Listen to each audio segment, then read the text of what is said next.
Israel ने अपनी सेना को पूरी गाजा पट्टी पर कब्जे के आदेश दिए हैं। इजराइल ने 1 लाख सैनिकों को गाजा बॉर्डर पर तैनात किया है। साथ ही 3 लाख सैनिकों को तैयार रहने के लिए कहा गया है। इजराइल के रक्षा मंत्री योव गैलेंट ने अधिकारियों को गाजा पट्टी में खाना, पानी, बिजली और फ्यूल की सप्लाई बंद करने के भी आदेश दिए हैं। वहीं इजराइल में अमेरिका के 9 और ब्रिटेन के 10 नागरिकों की मौत हुई है।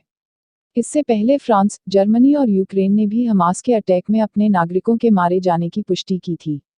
हालांकि सेना ने बॉर्डर के इजरायली इलाकों को हमास के लड़ाकों से छुड़ा लिया है। हालांकि फिलिस्तीन की तरफ से अभी भी लड़ाके इजराइल में घुस रहे हैं।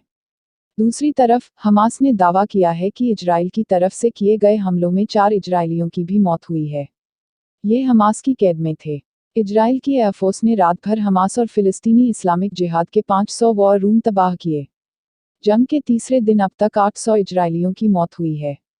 वहीं इजराइल की जवाबी कार्रवाई में 500 फिलिस्तीनी मारे गए हैं, 2000 से ज्यादा घायल हैं। लेबनान के संगठन हिजबुल्लाह ने अमेरिका को धमकी दी है। उसने कहा है अमेरिका ने अगर सीधे तौर पर जंग में दखल दिया तो वो मिडिल ईस्ट में अमेरिकी ठिकानों पर हमला कर देंगे।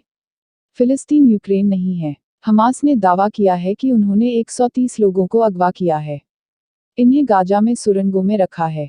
वह इन बंधकों का इस्तेमाल मानव ढाल के रूप में करेगा ताकि इजराइल हमला करे तो उसके ही लोग मारे जाएं। इजराइल की डिफेंस फोर्स ने बताया है कि बंधकों में महिलाएं, बच्चे और परिवार शामिल हैं। इधर अमेरिका ने इजराइल को मिलिट्री सपोर्ट देने की बात कही है। अस डिफेंस सेक्रेटरी लॉर्ड ऑस्टिन ने कहा मदद के लिए हमारे जहाज और लड़ाकू विमान इजराइल की तरफ बढ़ रहे हैं। हमने US Gerald R Ford aircraft carrier warship को अलर्ट कर दिया है। मिस्र का कहना है कि उसने जंग के सिलसिले में इजराइल को वार्निंग दी थी। मिस्र के इंटेलिजेंस अफसर ने कहा हमने इजराइल को कुछ बड़ा होने की चेतावनी दी थी, लेकिन इजराइल ने इस पर ध्यान नहीं दिया। मिस्र अक्सर इजराइल और हमास के बीच मध्यस्थता करवाता है। दरअसल पहले मिस्र उन अरब देशों में शामिल था जो इजराइल को अपना दुश्मन मानते थे। मिस्र ने इजराइल के खिलाफ कई जंग भी लड़ी हैं।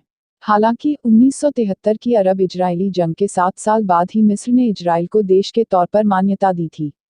तब से इसे इजराइल और फिलिस्तीन के बीच मध्यस्थता कराने वाले देश के तौर पर देखा जाता है। तेल अवीव स्थित भारतीय दूतावास के मुताबिक इजराइल में 18,000 भारतीय रह रहे हैं। फिलहाल सभी सुरक्षित हैं। इजराइल पहुंचे भारतीय पर्यटकों ने दूतावास से सुरक्षित निकाले जाने की अपील की है।